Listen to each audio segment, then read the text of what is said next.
This is George Orwell on steroids. It's a dystopian hell. First came the lizard rulers. Then 5G shredded our DNA. Now conspiracy theorists are homing in on town planning. You in your area will only be allowed within that 15-minute zone that you've been allocated. Going to be a stipulation in this policy that says, look, we will never have barricades here? No, we didn't consider that. This is real. The target of this newfound fury, the 15-minute city. The 15-minute city is actually about getting people to, or enabling basically, walking and active travel to shops, schools, and basically places where they want to go. What started as a way to make life more manageable and sustainable has been recast as a cynical ploy by climate-obsessed autocracies bent on control.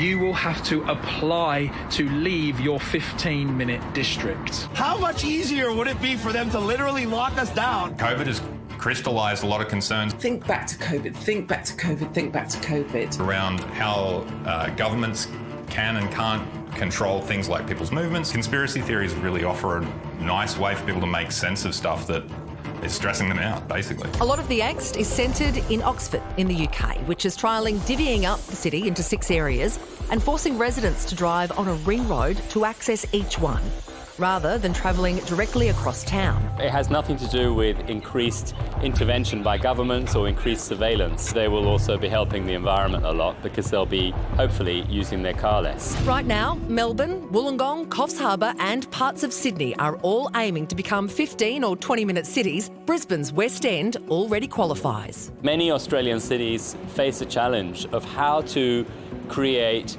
community, how to build walkable suburbs really quickly so that they are as livable and as enjoyable as inner city areas. You know I love a conspiracy theory. Yeah, you do. Do you buy into this one? Well, I don't know about you, but I have been locked down by governments recently. So I'm like, it's kind of an easy thing to go, oh, conspiracy theorists. However, let us just remember that in the 1600s, a guy called Galileo was put in jail and I think died in jail because he said the earth went around the sun. Oh, well, that's that then. Okay, because that at the time was considered to be heresy and now we know it to be the truth. Yeah, but that's not a conspiracy. It was then, Wally. What was the conspiracy? The conspiracy was that what he believed was wrong, what he was telling people was wrong. Right, I see what you're saying. Yeah. So... But that, okay, I feel like it's a slightly different argument. I just feel increasingly like there's a battle for control of people, clearly. Yeah. Everywhere you go, there are cameras. Everywhere you go. I don't think conspiracy theorists in some cases are that crazy. But the thing about... The robot birds thing's pretty crazy though, isn't it? All birds are robots. I don't know about all of them, Sarah, but I do know birds have got tiny little brains, capable of anything, easily influenced, like the sheep. Oh, wow. Too far? I guess the case has been made. But don't you think that's just like...